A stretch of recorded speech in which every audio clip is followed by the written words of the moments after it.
Hello, it is me. Ah, fuck. I broke it a bit. I didn't break it, but went off kilter. Okay. No, it's a bit high. A little bit down. Okay, there we go. That works. Greetings, my dudes. It's me. I'm here. As I always am on a Monday at approximately 5 p.m. Yeah, we're gonna work on Paladin some more today. I made a start on that. Oh god, why the fuck is... Okay, right. My computer is making noises. Right. So, yesterday, it was just yesterday evening, around this sort of time as well. I need to turn this bloody brightness down. I look like a fucking ghost. Oh, I just changed my source. Whoops. Let's turn their brightness down to about 5. There we are. Okay, right. So we went through Paladin yesterday, around this time. We looked at Lay on Hands, that's been changed. Divine Sacred Oaths, you get those at level 1 now. Divine Smite is like, it's really cool now, as opposed to just a crime. I really hate Divine Smite. It annoys me. In base, anyway. We bumped Divine Sense up to 5th level because it needs to stick around, but it really fucking sucks. It's really never... It's useful in all the times you would not necessarily want it to be.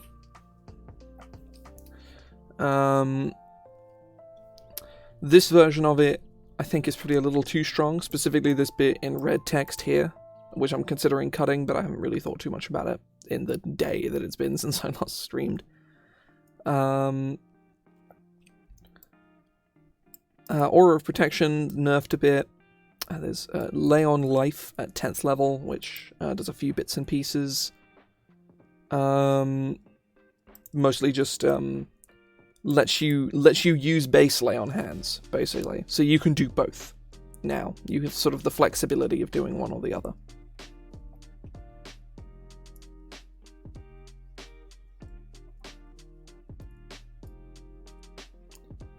Oh, in this way.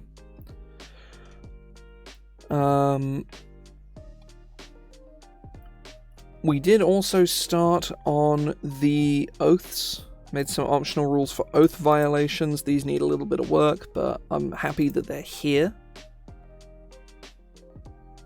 Sure thing. But and then we started on Oath of the Ancients. That was the main thing. I changed out a spell that they got for one of my own, Shining Force.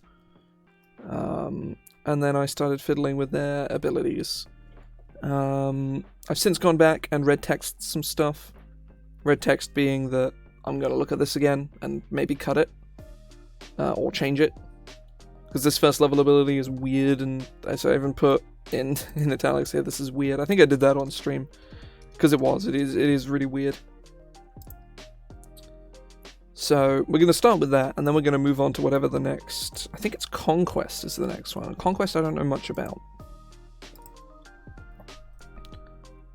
Whenever you restore hit points to a creature with a spell or paladin feature, if that healing would cause the target to reach its hit point maximum, it gains any excess healing as temporary hit points, which lasts until the end of its next turn. Once the creature has these temporary hit points, it gains resistance to all damage.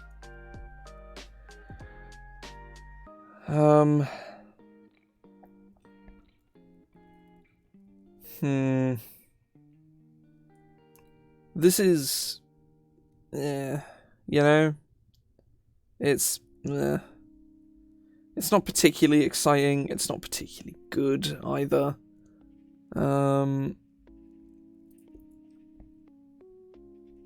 Whenever you restore hit points to a creature with a spell or paladin feature, you may instead cause that creature to gain temporary hit points equal to half the amount of healing it would have received.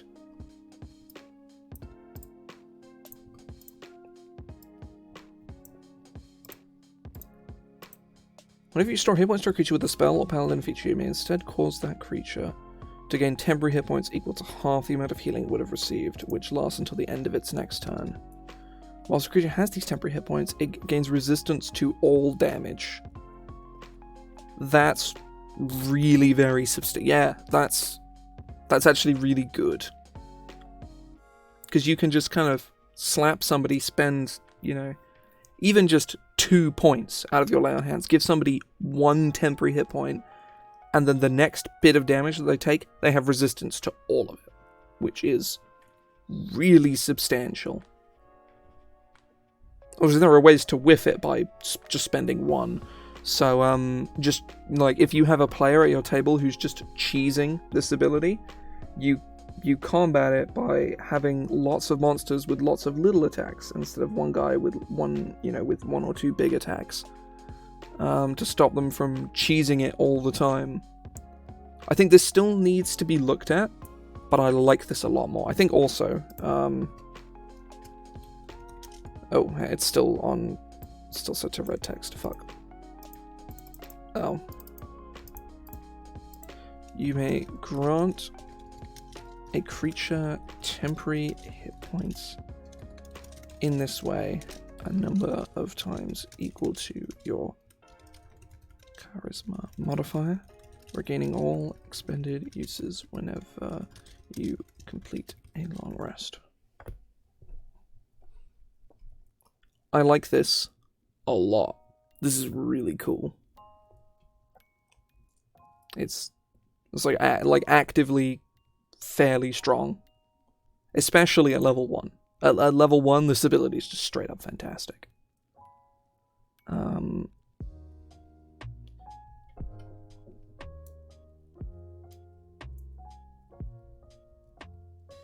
Greetings. Welcome in.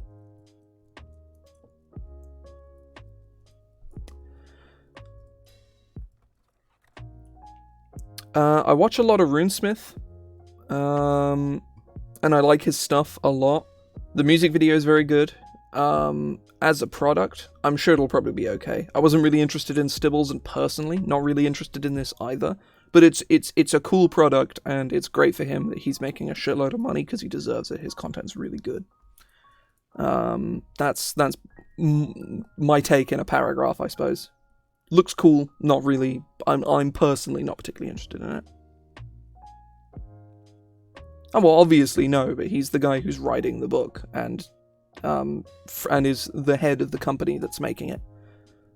So there's plenty of other creators, but I don't really know any of them. His stuff is very good. So, good for him that he is succeeding. And good for his team that they can do the work that they're doing and get paid for it.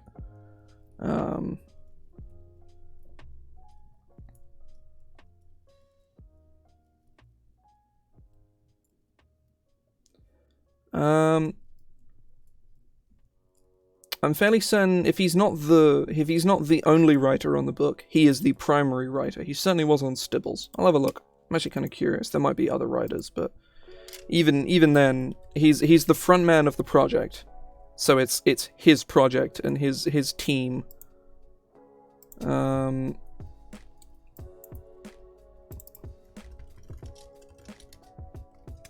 they're like Joe Cat and stuff. Who is their Kickstarter still going? Yeah, got 4 days to go. How far in are they? Yeah, just over 1 million. It's pretty nice. It's almost £1 million as well. Well, it's still a little ways away. They're probably not going to crest the £1 million mark, but they've got $1 million, which is, the number that really matters to the worldwide audience. Where is their team? I'm actually kind of curious. Where the fuck is that? I know they have like a little. Oh, here we go. Yeah.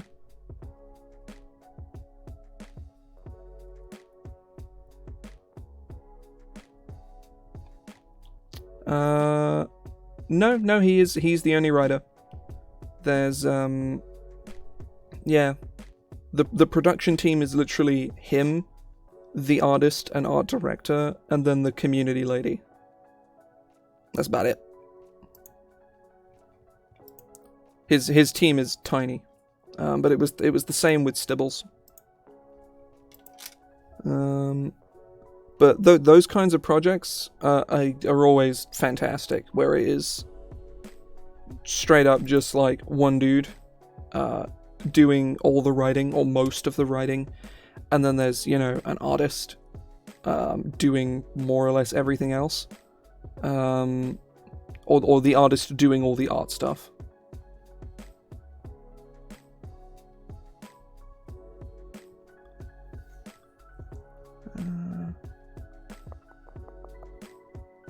I'm going to take a look at Nature's Wrath again, because I wasn't sure about the effect that it has now. How so? You can call spectral vines to spring up and reach for a creature within 30 feet of you. You can see restraining it while restraining.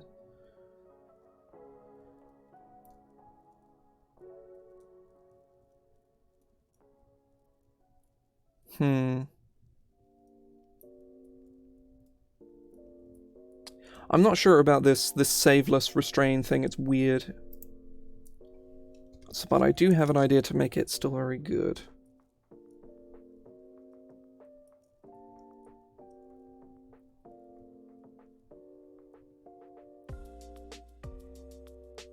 Are you doing stuff with the way the magic system works in 5e?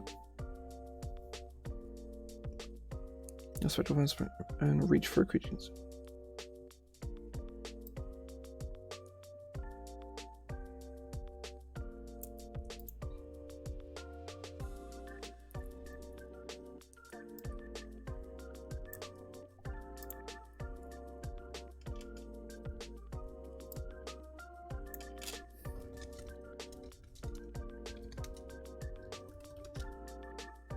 Ah, right. Yes.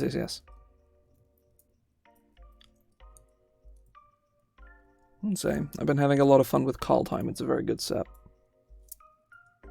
And when I bought a bunch of set boosters, I got basically all of the necessary cards to build Agar as a commander. There's a whole bunch of them in this deck box here. Yeah, sure thing. At the end of your... the end of the turn...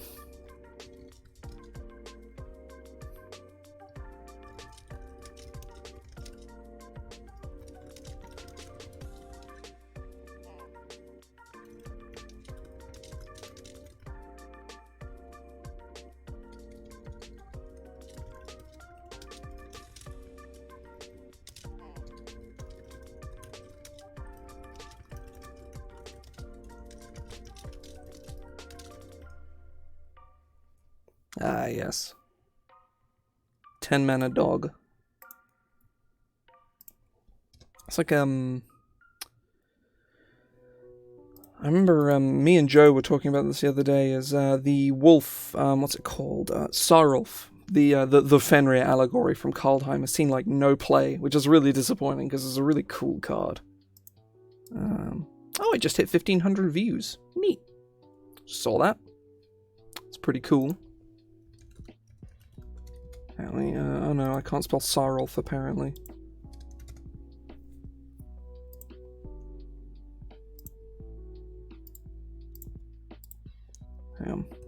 This thing has seen 0 play in Standard, to my understanding.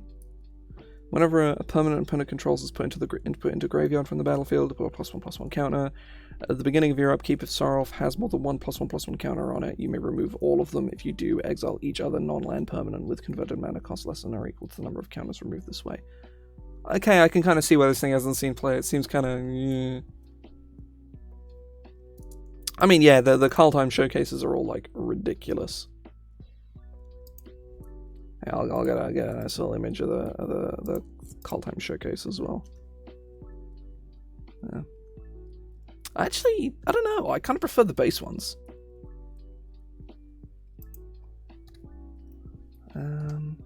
As a bonus action, you can cause spectral vines to spring up and reach for a creature within 30 feet of you that you can see restraining it. At the end of the turn, the target can make a strength saving throw, breaking free on a success. On a failure, the creature remains restrained until the end of your next turn. That I like. That's, you know, it has a guaranteed effect. You know, it gives you advantage on your attacks against the creature for a round, you know, for your turn.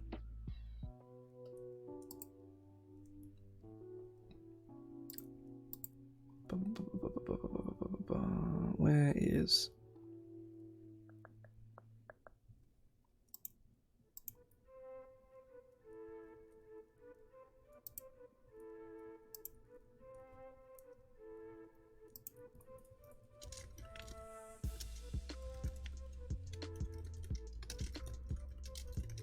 When the condition ends, the vines vanish.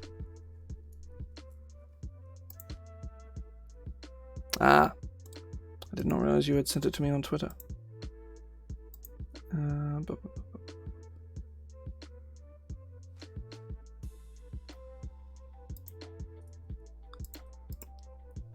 Okay, I kind of like the mana symbols. They're kind of neat. They're very, very visual. What is that art from? That's from Legends of Runeterra, I think. I'll put a reference image in here.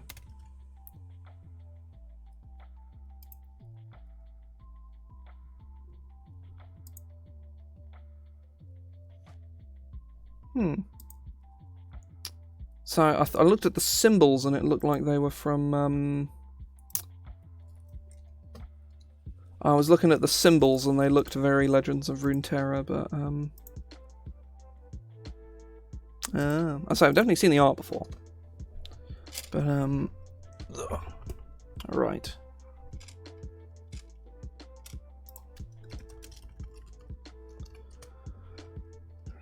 Rudy Siswanto. Oh, yeah. First thing you search out when you look for Rudy Siswanto comes up with. This dude has done art for Magic. Did Marisi from one of the Leonin Commander dude. I think he's Naya colors vaguely.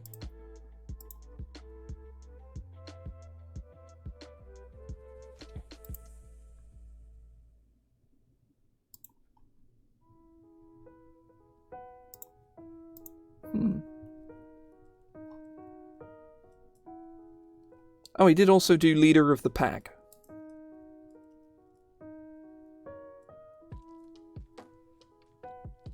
Done art for D&D as well. Oh, Lightning Stormkin. I love that card. Done art for League of Legends as well. So yeah, that explains why I thought it was from Legends of Runeterra.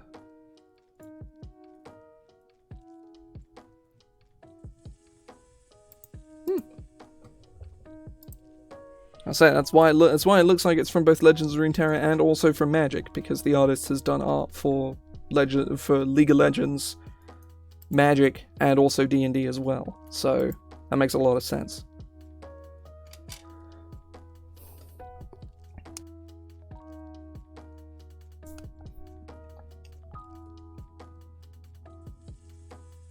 Ah.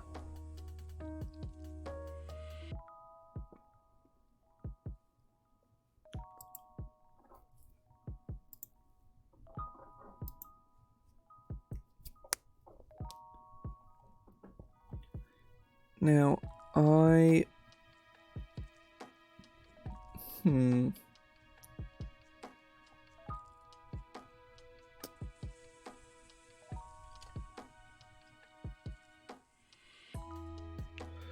need a 15th level feature for Oath of the Ancients. Oath of the Ancients cares about... it's got to be something that combos with... Ooh, could give them magic resistance?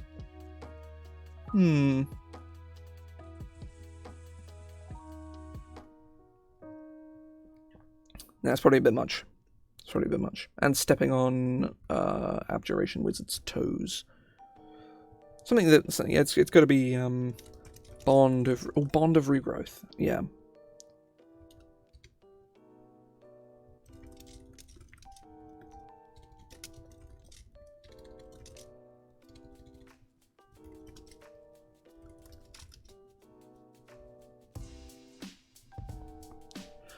You get commune with nature, so technically you can kind of sort of already do that, which you get at 17th. Your touch of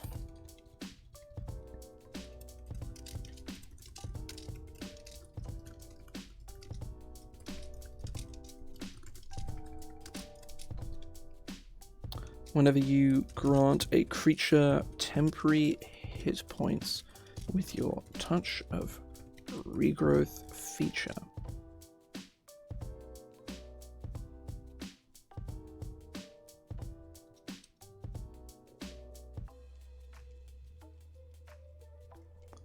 So, clerics get commune, which is a very, very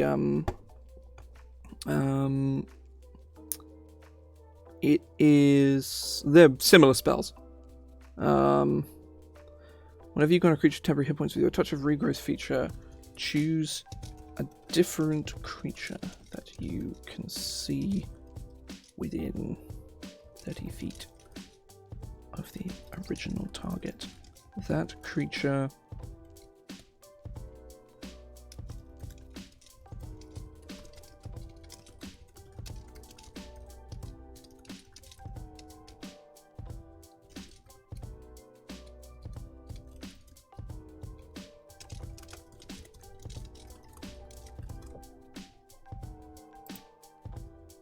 that I really like.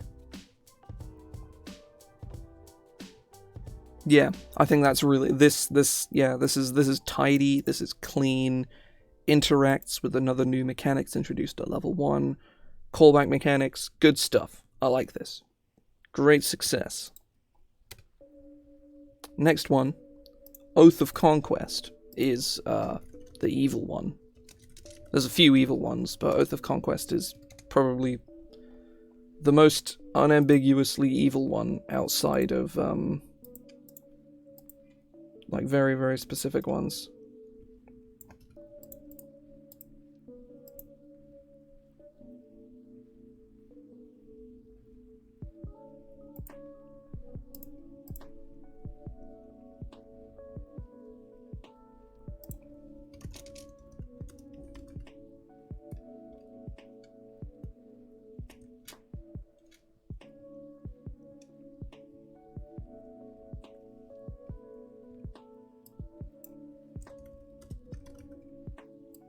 Much prefer the name Illriggers. Let me just... Is it Illrigger? Yes, it is. Yeah, Conquest, there's a whole paragraph right here about being a Hell Knight. So, it's pretty evil.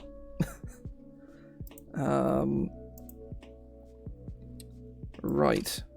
The Tenets of Conquest are aggressively evil as well. Strength above all, you shall rule until a stronger one arises. You must grow mightier and meet the challenge, or fall to your own ruin. Rule with an iron fist. Once you have conquered, tolerate no dissent. Your word is law. Those who obey it shall be favored. Those who defy it shall be punished, as an example to all who might follow. Douse the flame of hope. Yikes. Yes, I've taken an oath to douse the flame of hope. That seems very, very good aligned of me. Is it not enough? It is not enough to merely defeat an enemy in battle. Your victory must be so overwhelming that your enemies' will to fight is shattered forever. A blade can end a life. Fear can end an empire. Yeah, it's pretty evil. It's cool though. It's real cool.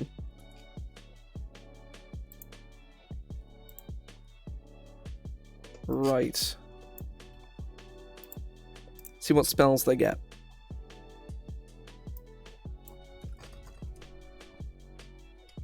Armor of Agathis? Nah. Command, that's a no-brainer. I'm gonna red text Armor of Agathis and come back to it later, because it's a really dumb pick. Hold person and spiritual weapon. Yes, please. I will. Yes. Fucking spiritual weapon on a paladin? Hell yeah. Bestow curse and fear seems appropriate.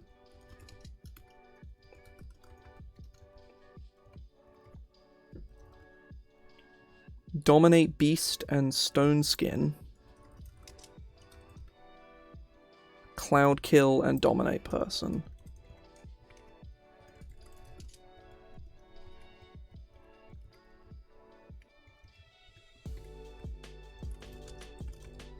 I'm gonna red text cloud kill because that one's kind of weird, but and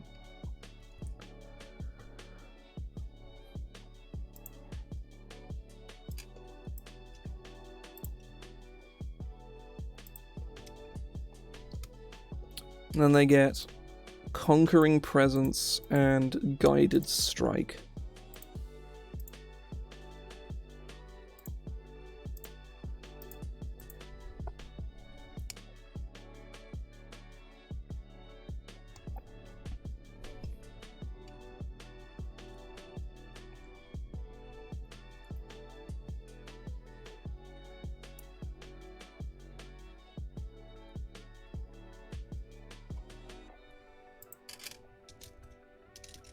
Success.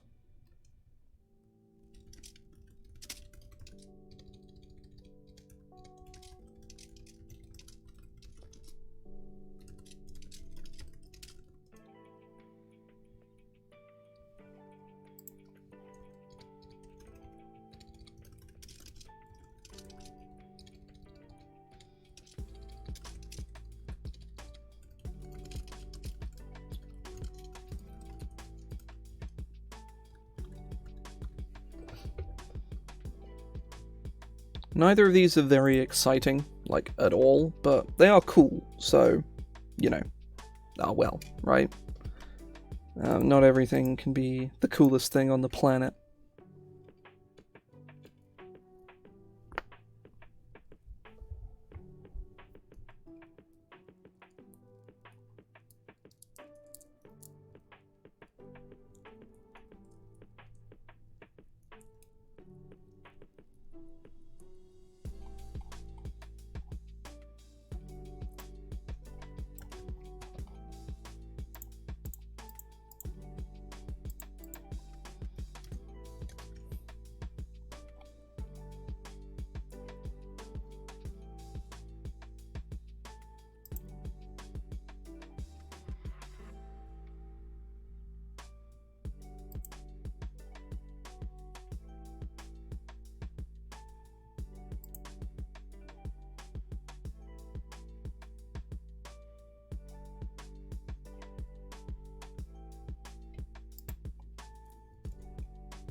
And you stop conveying this benefit.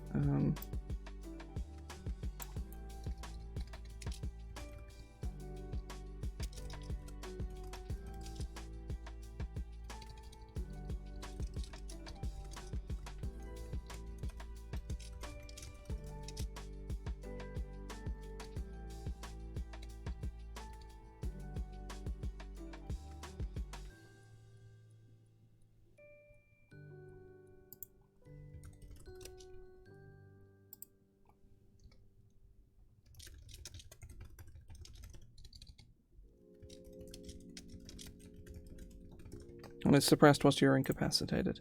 There we go. So reword that a little bit, make it a little nicer. Aura of Conquest.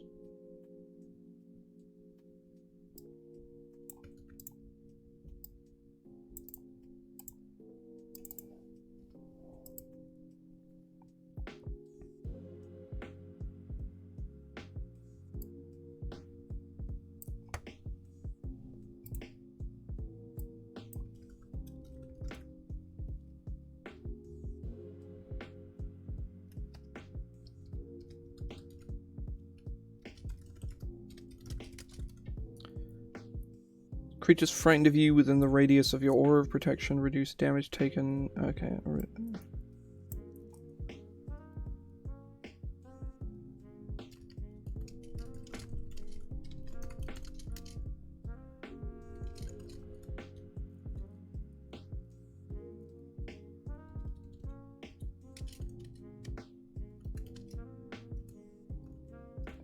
Psychic damage equal to half your Paladin level.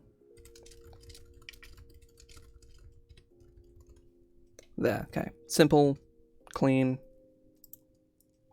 does its job.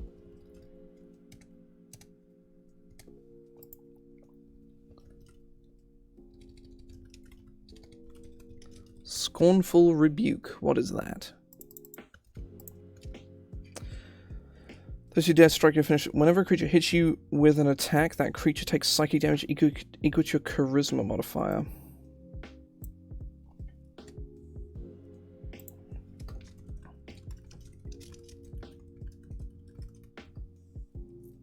This is cool. This ability is really strong and really fucking awesome. And then your 20th level ability is Invincible Conqueror.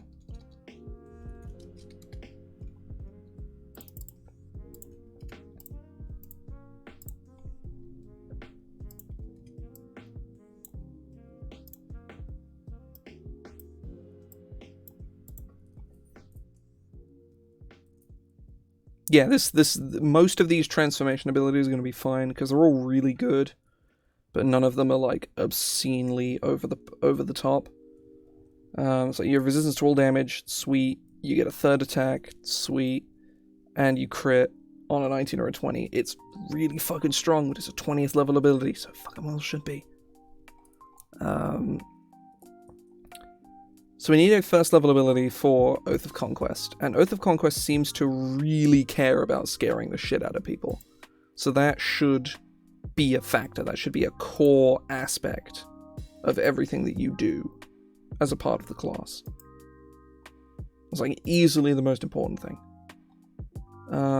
So that's going to be the whole shtick.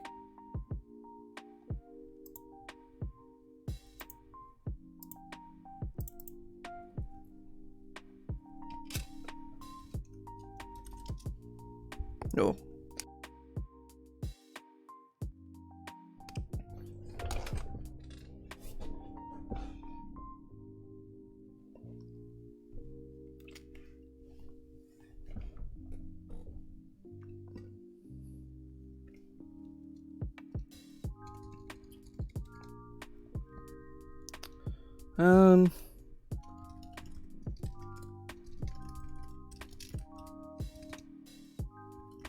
Overpowering Strikes.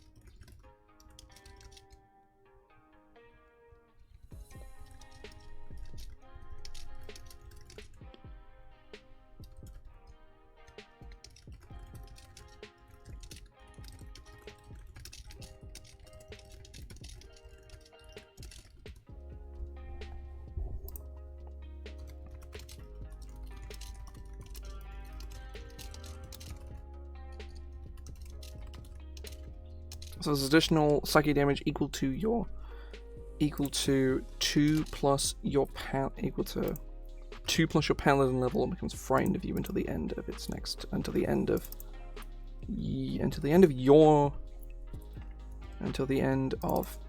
next turn. That's cool. That's you walk up to a dude and you stab him, you stab him once, you crit. Say you are a 7th level paladin. You crit, you do 9 extra damage, and then he is scared of you. His speed is 0, and then he takes even more. He takes an additional 3 points of psychic damage at the top of his turn, and can't move away from you. It's not particularly exciting, but it's fucking awesome. So we're gonna go with that. And we could bounce off of...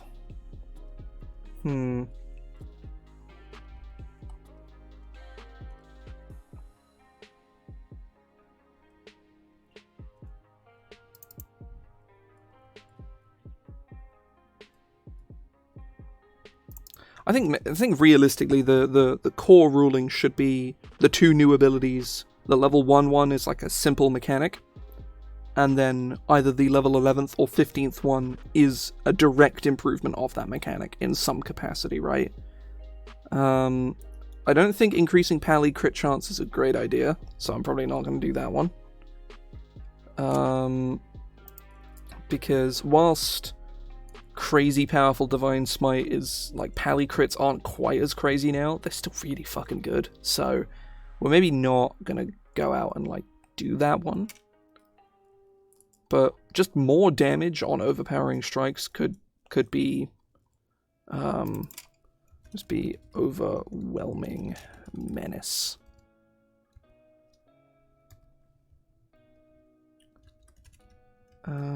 When you reach 11th level,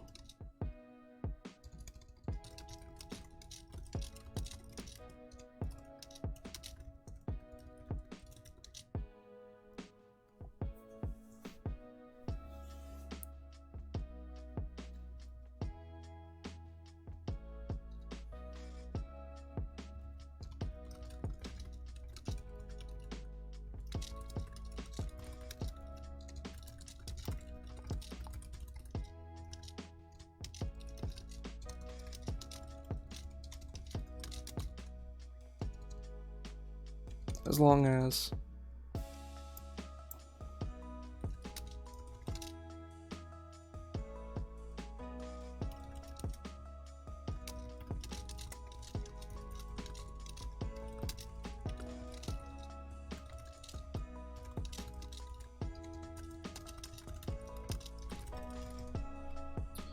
there we go. Disadvantage on saves against Frighten.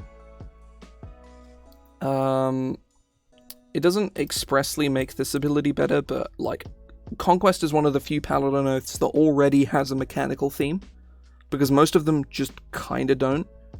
I think that's my main problem is with the ones in base, is that they're all pretty good, but none of them really have a mechanical basis. They just kind of are. They all have a bunch of, like, whatever abilities, most of which are very good, but none of which are particularly evocative or exciting in any real capacity. But, that is Conquest, and it's done very swiftly, might I add. The next one on the list is Oath of the Crown, which, to my understanding, is the worst Paladin Oath, I think. What is it from? Oh, it's from Skag. Yeah, I don't even need to think about it. I know for a fact that it's the worst one, because it's from Skag. Skag has Bladesinger and nothing else of value in it. Wait, no, it has Swashbuckler, which everybody forgets was actually printed in that book. Because most people... I can sadly say I do own Skag.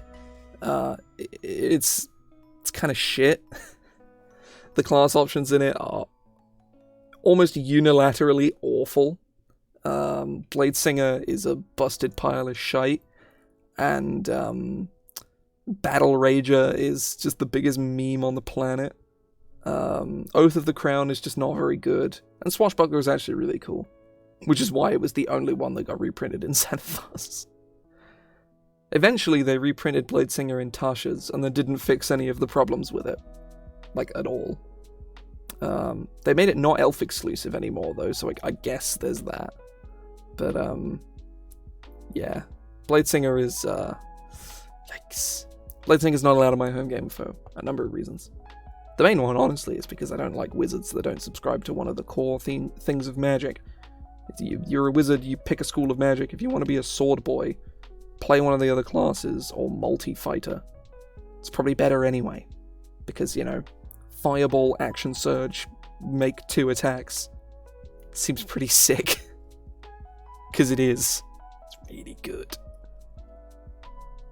And you multi-Eldritch Knight and you get, more spells and more spell slots. And then you get, what is it, War Wizard? War Mage? So that you can Action Surge, cast Fireball, make 2 attacks, and then cast, and then stab again as a bonus action. Or the spiciest players Action Surge, cast 2 Fireballs, and then stab somebody once. It's pretty good. It's on my list of characters to play, but sure thing. I'll take a read in a minute. I'm just going to start setting up for working on Oath of the Crown, but once I've done that, I will take a look at it.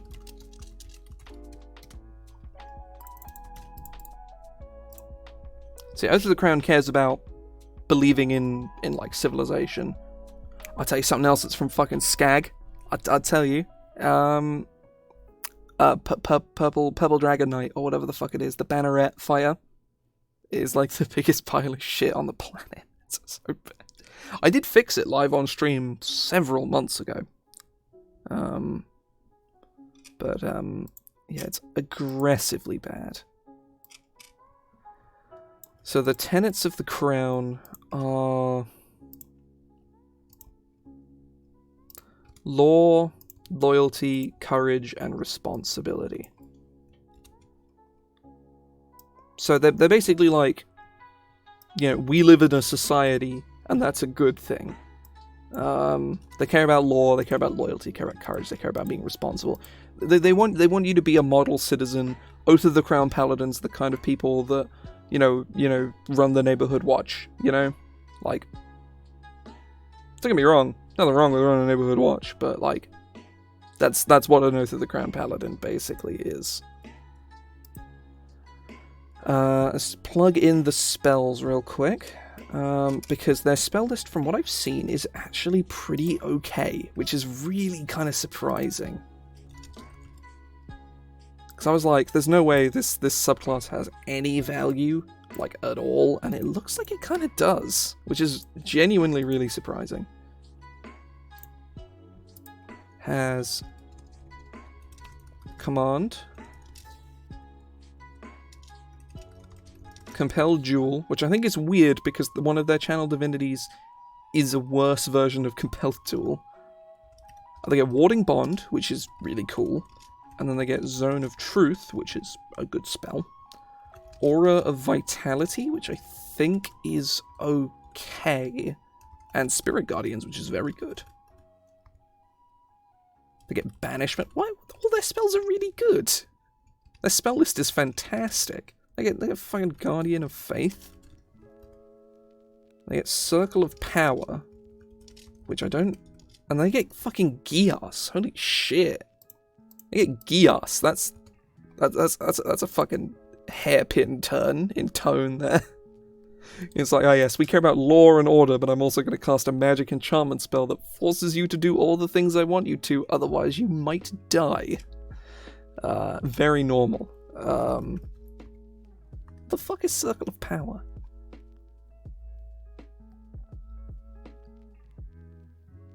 Gives everybody magic resistance. And also gives them evasion against magic. That spell's really good. Why have I never seen anyone use it before? It's a really good spell. It's Paladin exclusive. That's why I've never seen anybody cast that spell before. That explains everything. Right.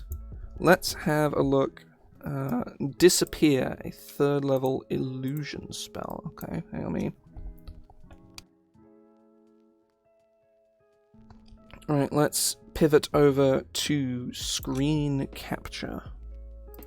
Right. 3rd level illusion, bonus action. You don't need to capitalize bonus action here, it should be lowercase. Upon casting the spell, any creature within 10 feet of you must make an intelligence saving throw.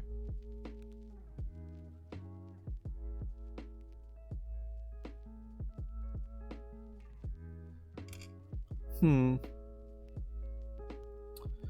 casting this, you don't need the upon casting this spell.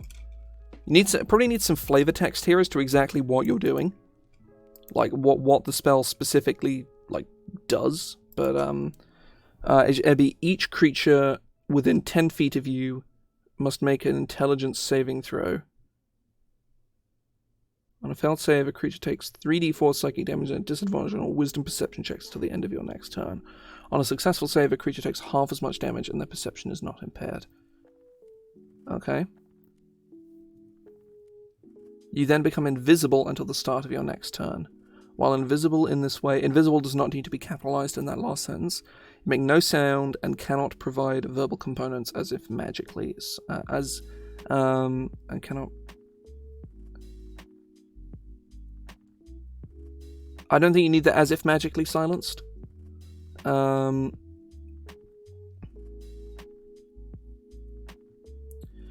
Now, the problem here is this technically doesn't make you hidden. Like, technically speaking, it doesn't. In a violent burst of...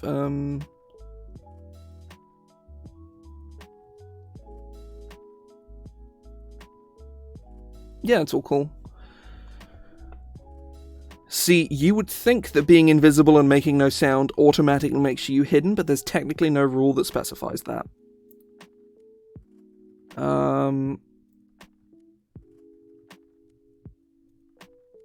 You make no sound, comma, cannot provide verbal components, and are hidden from all creatures that cannot and are hidden from all creatures that can't see you. I think is that can't see or detect you.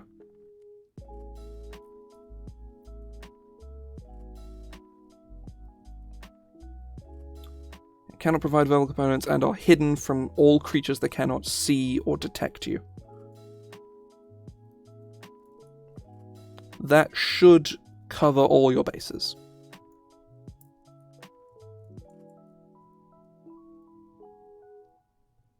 Yeah, otherwise it's a cool spell. So yeah, you're hidden from everything that doesn't have like true sight or blind sight or whatever, which, you know, at which point they're still gonna, the dragon is still gonna stab you in the throat with its, 3-foot long talons, which would be bad. But yeah, no, this spell's kind of neat. I like it. Let's pivot on over to Word again. Oh shit, I just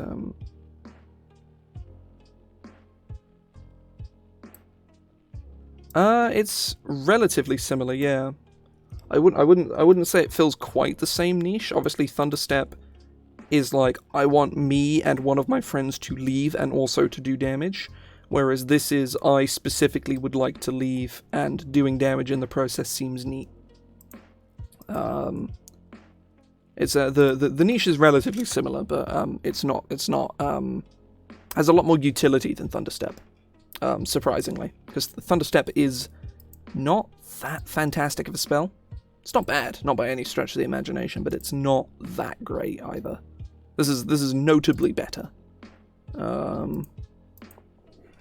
which is largely fine, because some people will prefer Thunderstep on a flavor basis, and it does provide its own benefits that this spell does not. So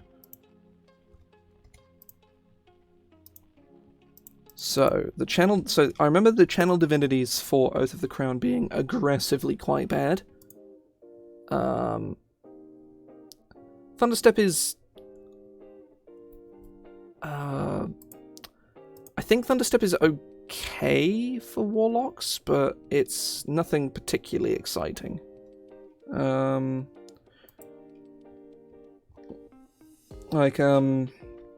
Certainly, speaking from seeing a lot of sort of more sort of more. I mean, power gaming is the wrong word because it has like sort of negative connotations, but that is. I mean, realistically, the best teleportation spell you have access to as a warlock is Misty Step, because Misty Step is straight up like the second best spell in the entire game. It's obscene. Like D-Door is great, and like it's a fucking awesome spell, but and it serves a very useful niche when it's useful, but it doesn't even hold a candle to Misty Step. No teleportation spell does, except, you know, the mass, like teleport and plane shift are the only, and they're not useful for what you want them for. They're escape spells, like I'm going to leave combat, and also, you know, just navigation, whereas Misty Step is like just the best teleportation spell in the entire game. For localized mid-combat teleportation anyway. It's hilarious how ridiculously good Misty Step actually is. It's obscene. Right.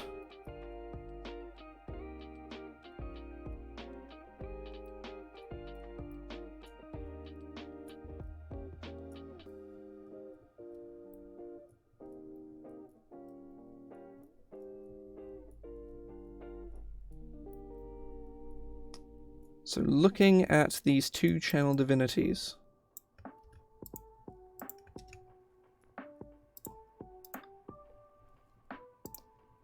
Champion Challenge. As a bonus action, you issue a challenge that compels another creature to do battle with you. Each creature of your choice you can see within 30 feet of you must make a wisdom saving throw. On a failed save, a creature can't willingly move more than 30 feet away from you. This effect ends on the creature if you are incapacitated, die, or if the creature is more than 30 feet away from you.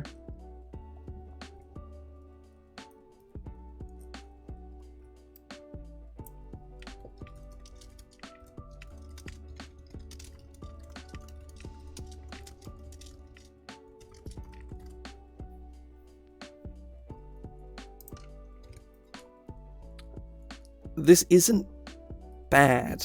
It's not good either, but it's not awful, to be honest.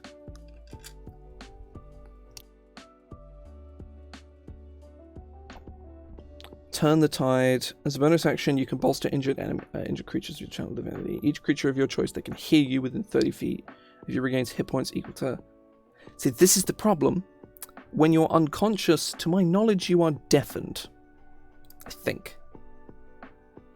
I will have to check this, but I'm fairly certain.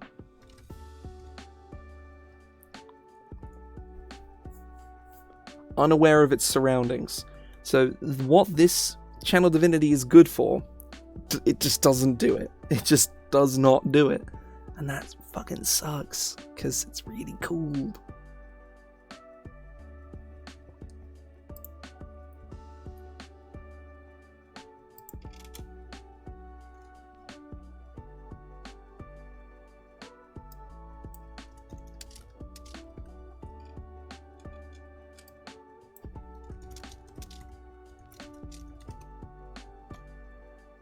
This is now...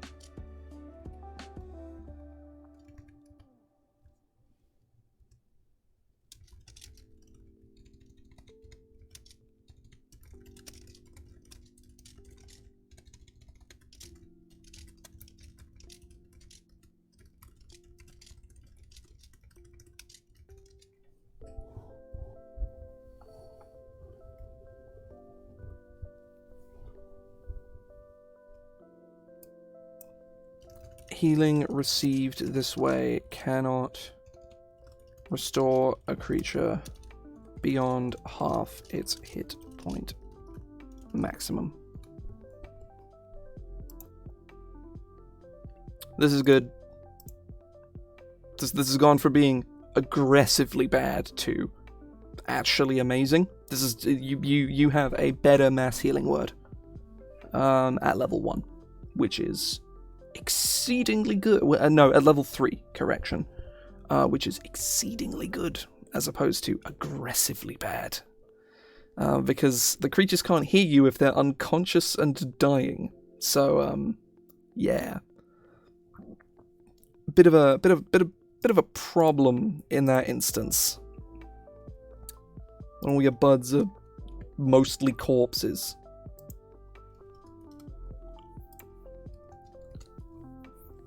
Right, what is their...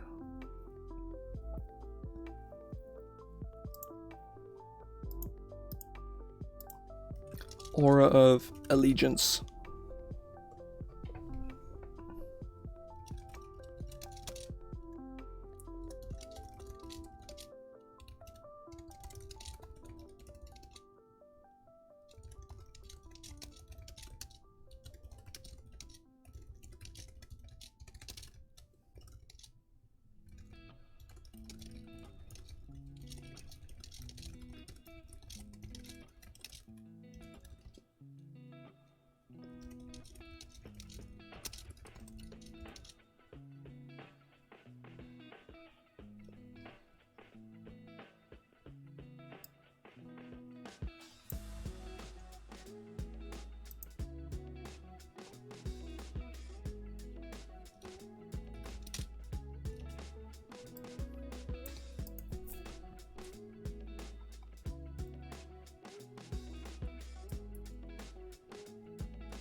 Yeah, this initially was a 5-foot radius around you, and now it expands with your aura, which is really, really good, as opposed to aggressively shit.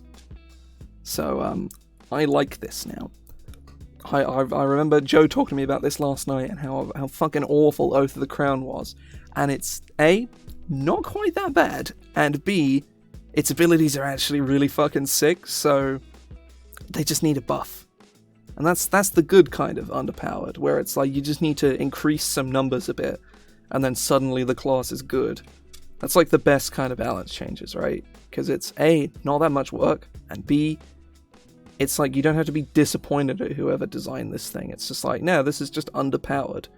And then you buff it, and then lo and behold, it's suddenly actually pretty okay.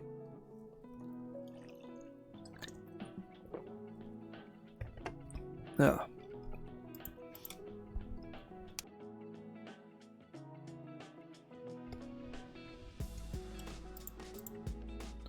Aura of Allegiance. So, the 15th level feature is aggressively boring. Oh, right.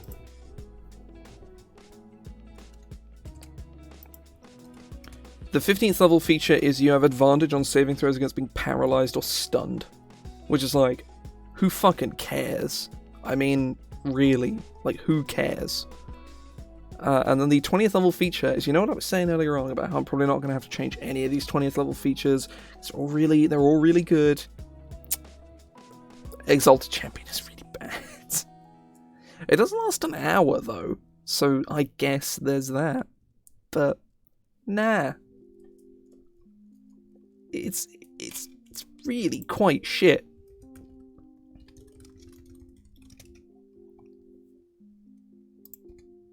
So you have resistance to non-magical bludgeoning, piercing, and slashing damage, and we scroll up to Conquest. Conquest just gets blanket resistance to all damage at no cost. This is the dichotomy we have here in power levels. So what we're gonna do is we're gonna do one of these.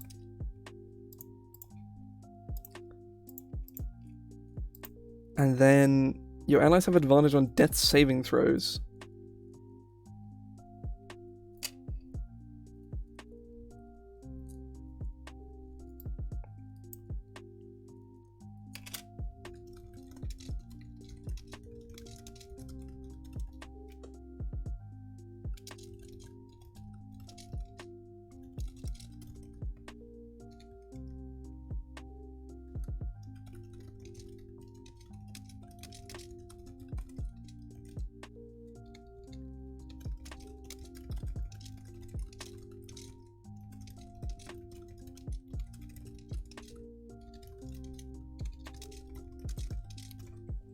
saving throws they make, and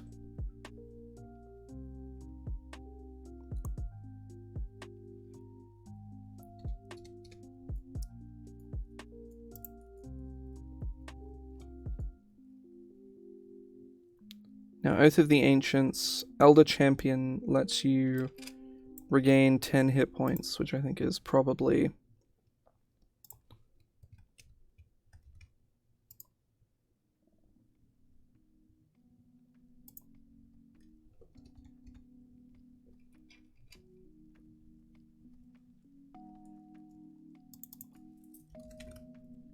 there. This is now really good. Huzzah.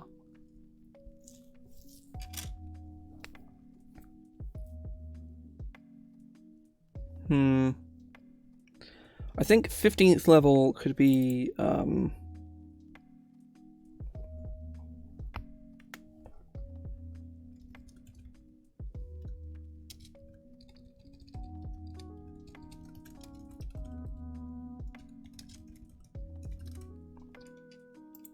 Grand Sovereign's Allegiance.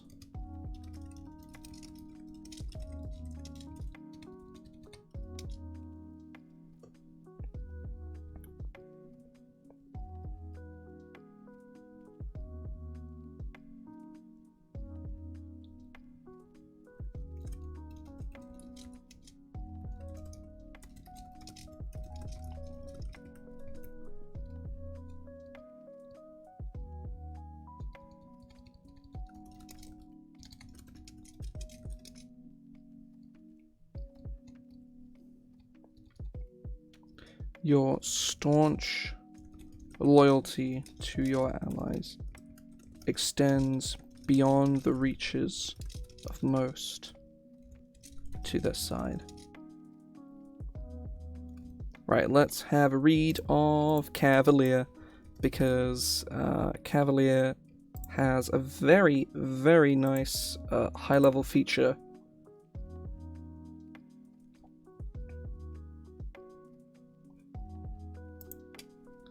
You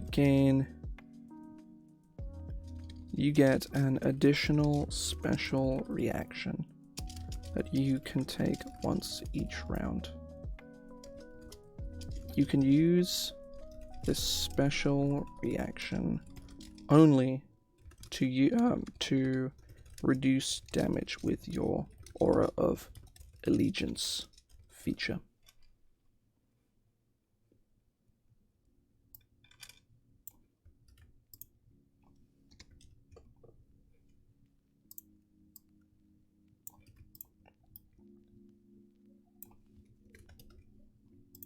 And you can't use it on the same time you use your normal reaction.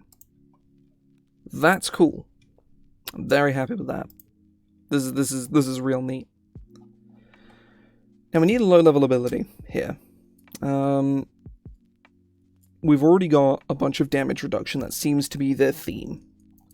Maybe some form of self-heal is in order, but I'm not really sure how that would really play into anything. Maybe you have the ability to regain hit points into your Lay on Hands pool? Maybe?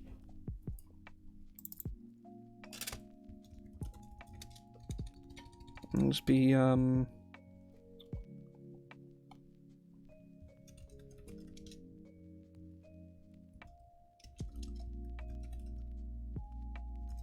Victory of the Sovereign. Ooh. Beginning when you choose this oath at first level, your triumph over your adversaries fuels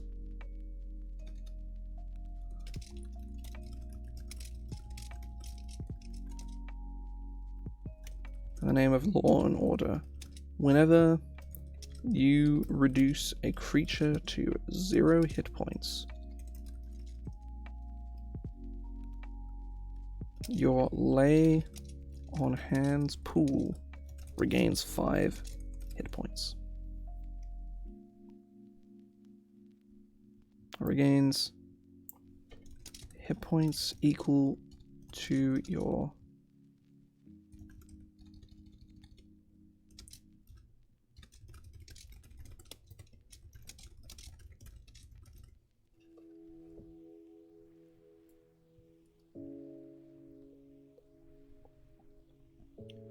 or just regains.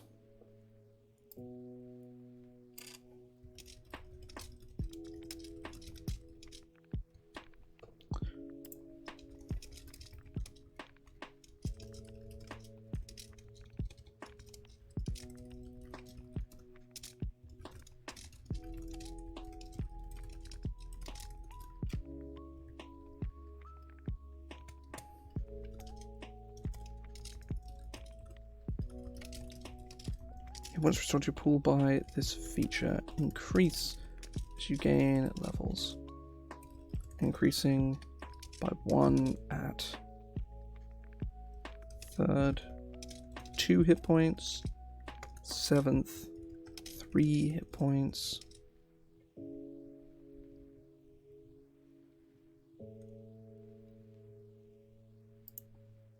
Nah, this is dumb.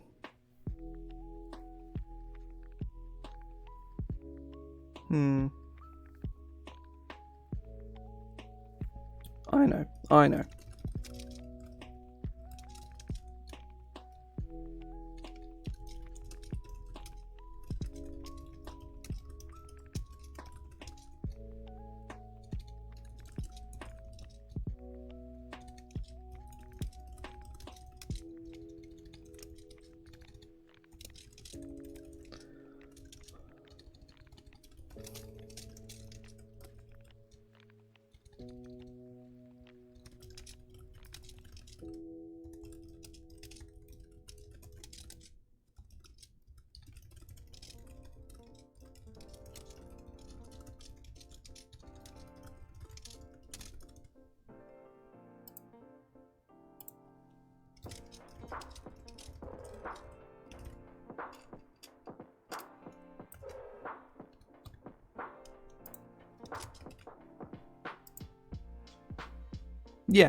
Yeah, so it's more ways to give temporary hit points, but you can give temporary hit points to allies basically at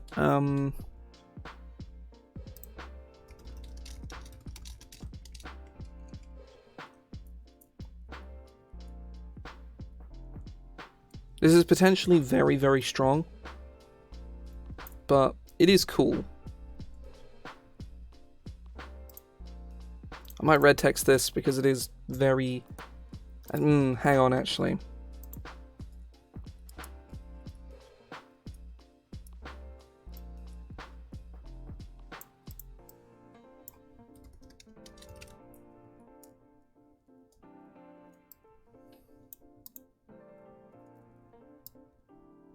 To harvey about which lasts till the end of...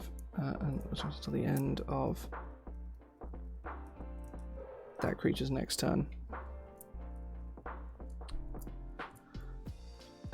Yeah, I think this is a simple ability that sort of complements your desire to take damage for your friends.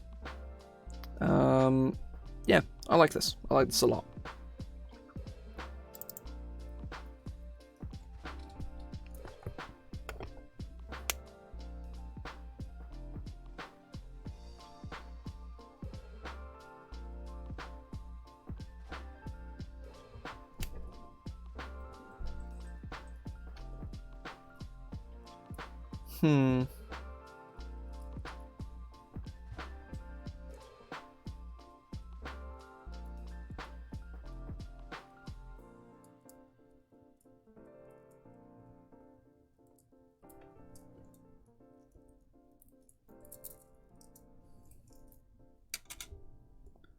It's an 11th level feature.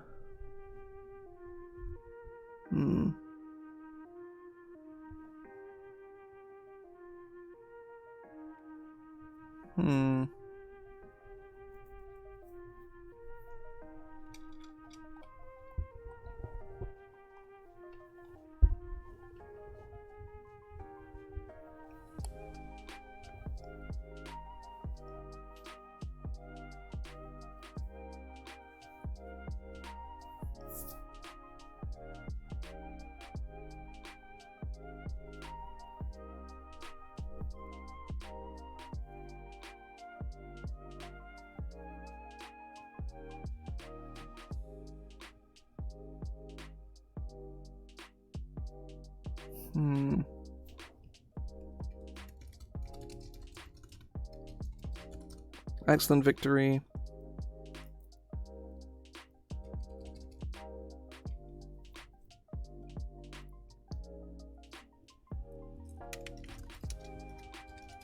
Heroic victory.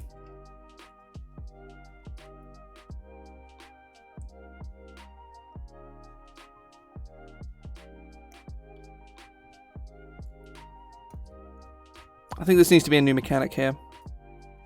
Like, I could go in and have, like, there is Unyielding Spirit, which does already exist for the class, but it's so fucking boring. Advantage on saving throw against avoiding becoming paralyzed or stunned. Like, who fucking cares? Like, that's so uninteresting.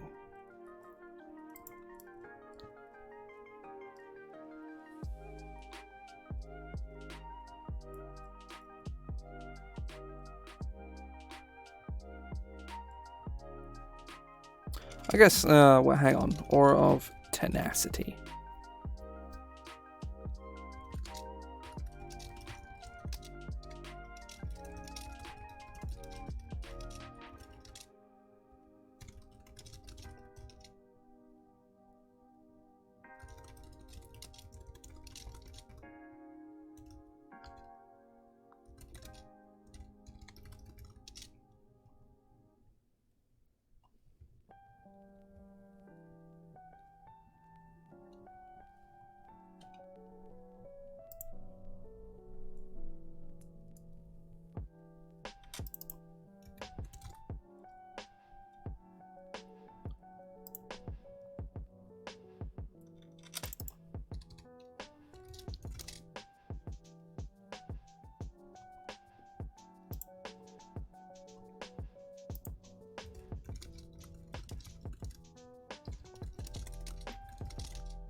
Made against the paralyzed and stunned conditions.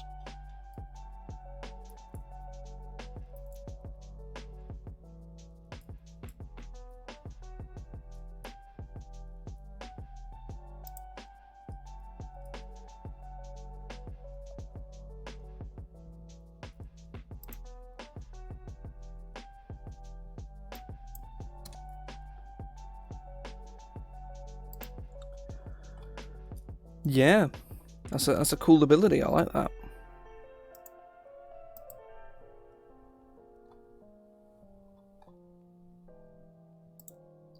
What is next on the list? I believe it is Oath of Devotion. It is. So Oath of Devotion is another one from the base game. Its name is not really indicative of much of anything, to be perfectly honest, but certainly my least favorite of the three in the PHB, mostly because it's just really nebulous and generic. But,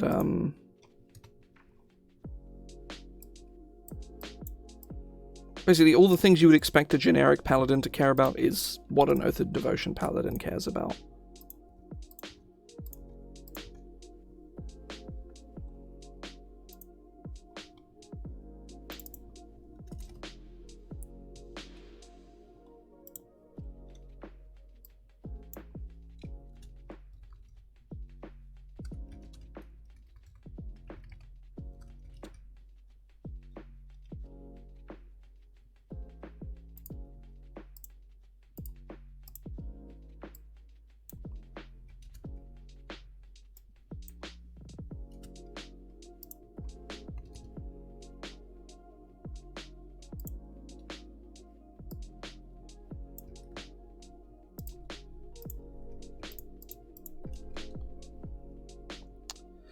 Oath of Devotion spells.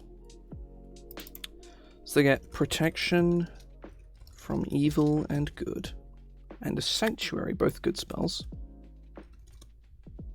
Lesser Restoration and Zone of Truth. Beacon of Hope and Dispel Magic, both good spells.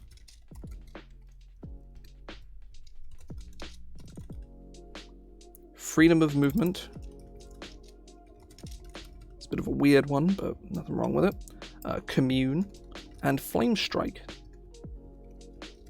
Now, Flame Strike is a very bad spell, but in my home games, I've buffed the shit out of it, so it's actually really good now.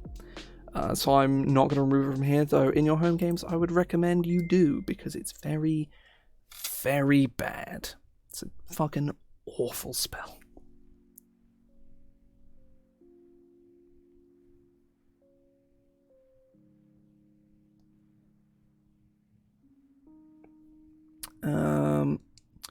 I think before I press on, though, I'm going to go take a break and grab some food.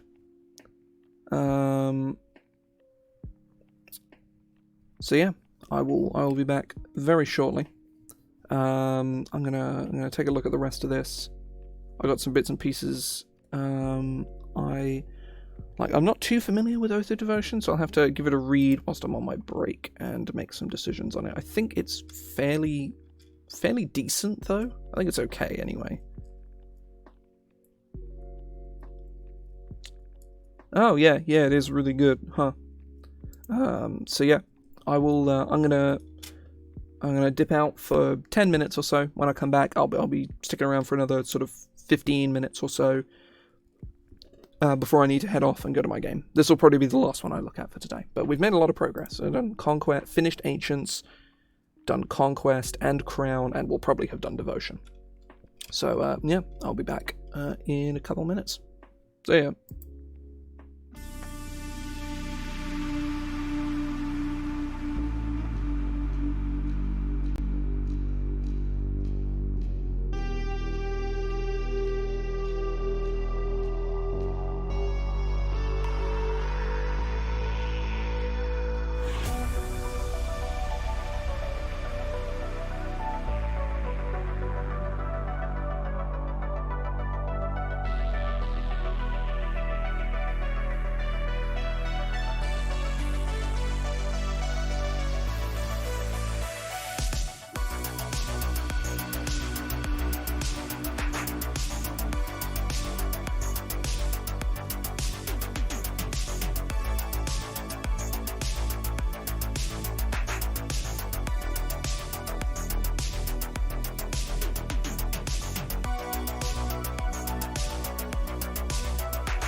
I return from the Shadow Realm. Hello, it is me.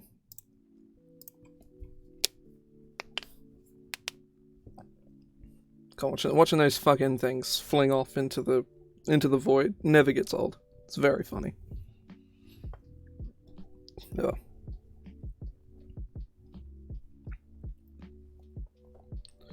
Okay, right.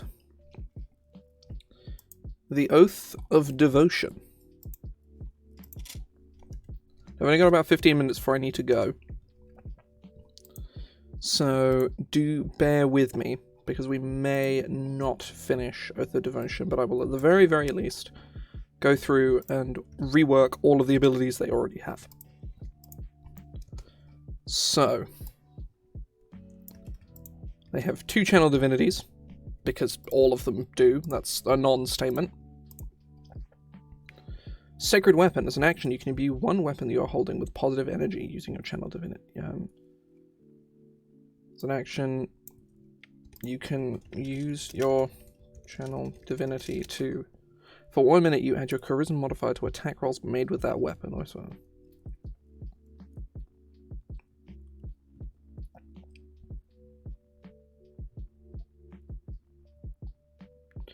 So you add your charisma modifier to attack rolls for 1 minute. It's whatever. I think that makes it very good.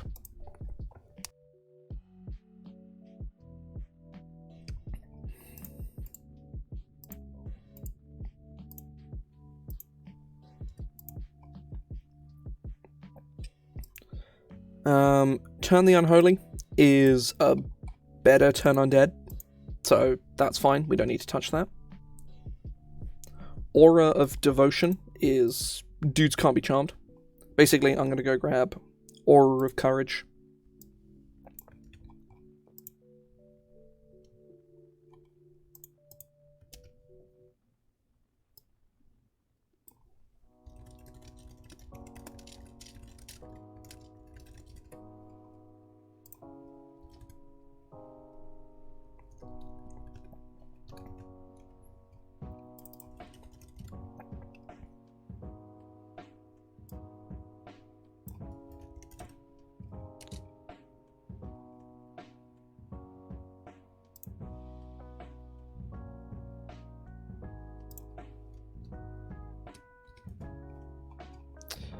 Right.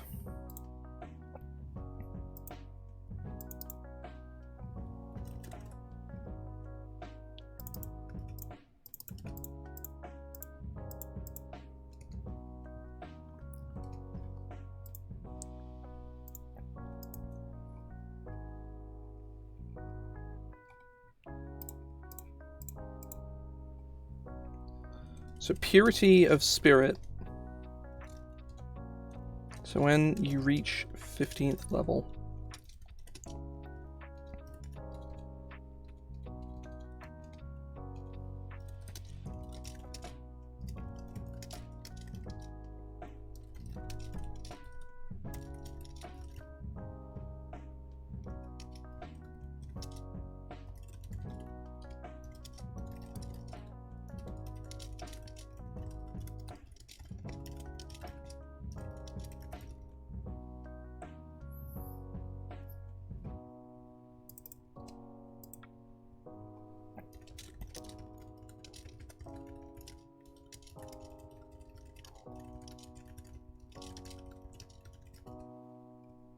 this effect is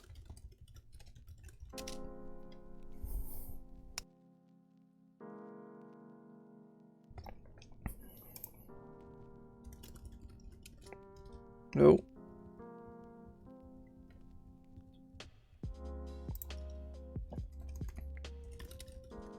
So yeah, this is really good, this ability here.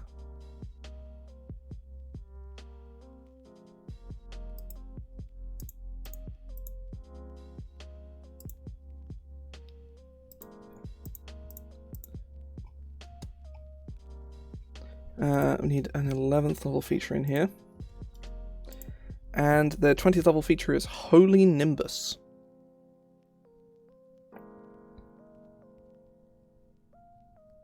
It's kind of shit.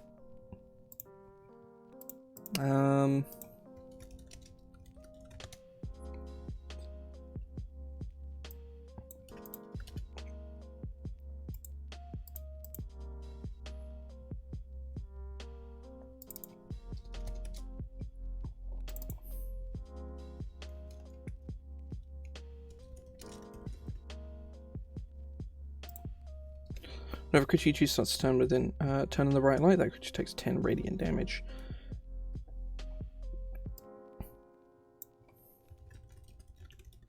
Positioning for the duration.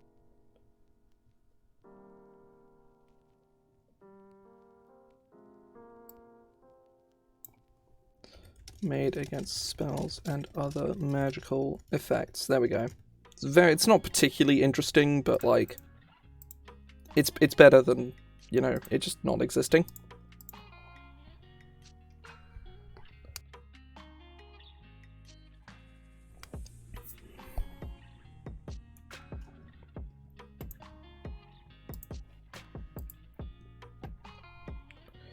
Right, I've got about 5 or 10 minutes before I need to go, so I can start brainstorming some ideas for a first level feature for Oath of Devotion.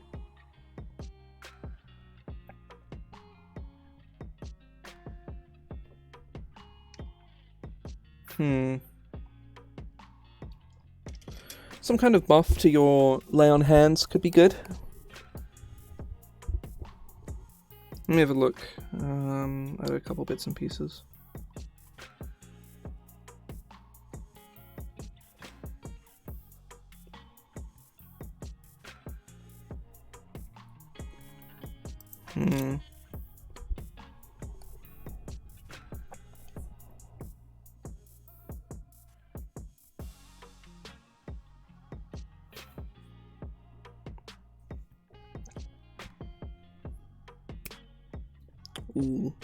Ooh, this could be very interesting actually. Fuck, no. I can't make it first level. Can make it 11th level though.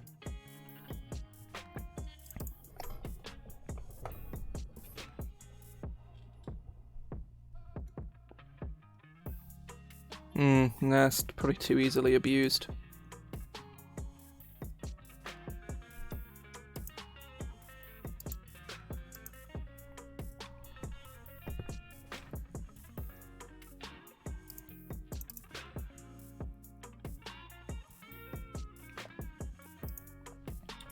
So some kind of benefit to healing I think is probably the most sensible thing we can give them, but or some kind of benefit to lay on hands in general, but I'm not really sure.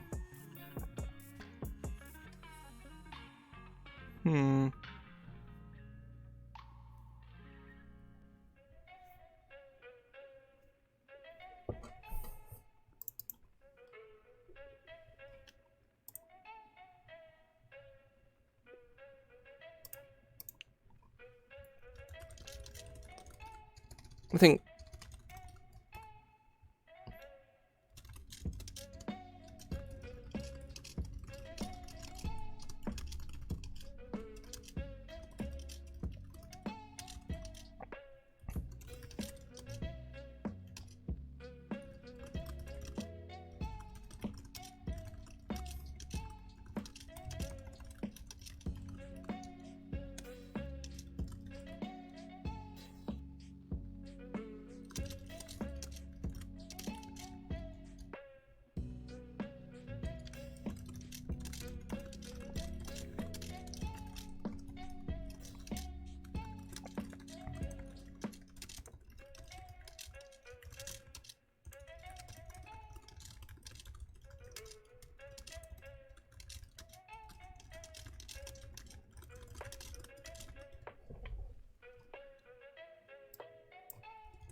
it's simple. Not very exciting. A lot of these seem to be temporary hit points focused, but honestly, it's kind of cool.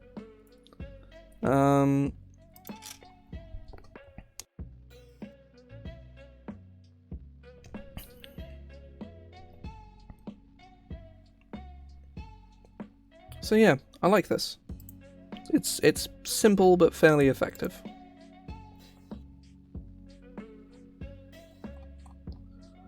Now, 11th level, how do we expand on this? That's the real question.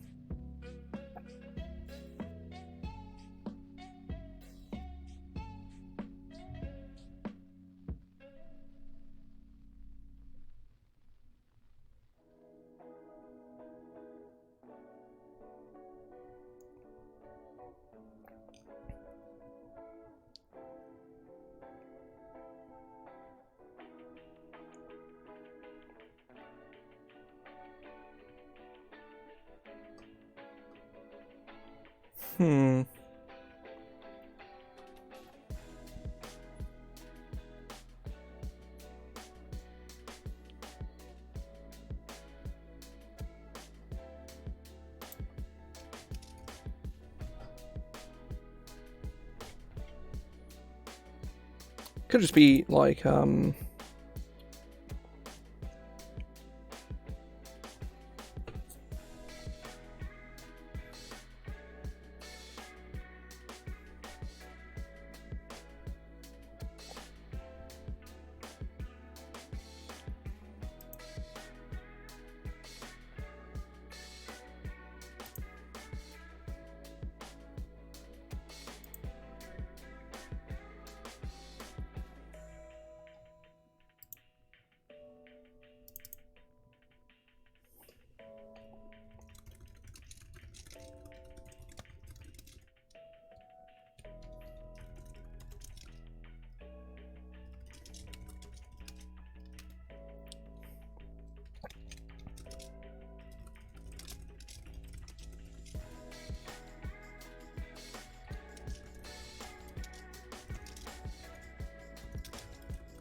show of faith. I'll just instill faith.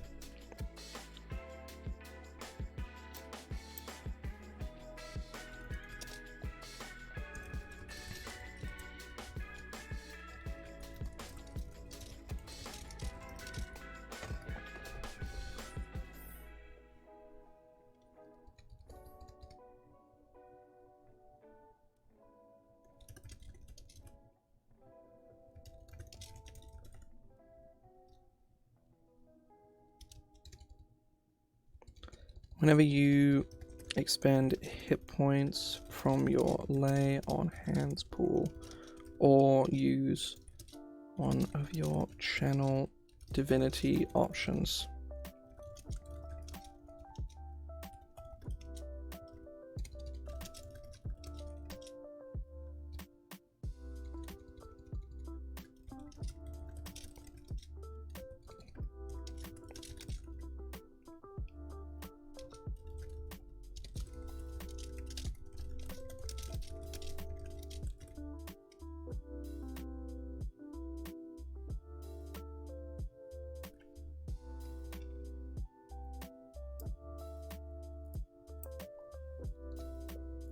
whenever you use one of your channel divinity options, each creature you choose within 30 feet of you gains temporary hit points equal to your Paladin level.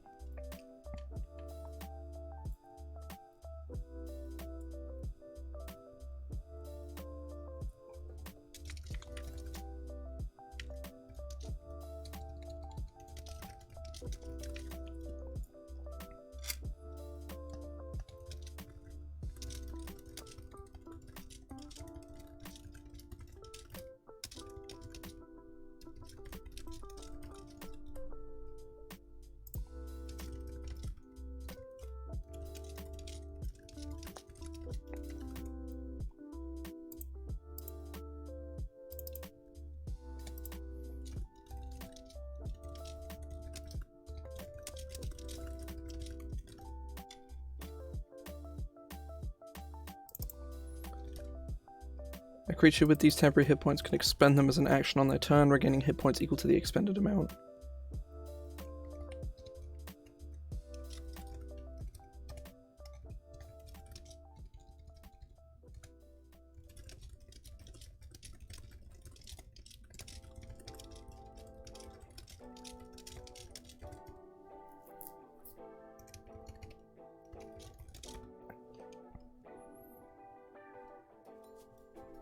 I like this.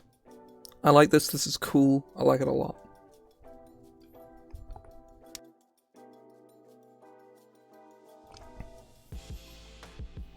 I think that is where I'm definitely going to end things there for today because I have somewhere to be. So, yeah, I think we made a lot of good progress today. next time I look at this, which will either be next Sunday or will be sometime like, well, it'll be at some point later on this week. We'll be looking at Oath of Glory, the Oath Breaker, Oath of Redemption, and quite probably Oath of Treachery as well. So that'll probably be what we're doing next time.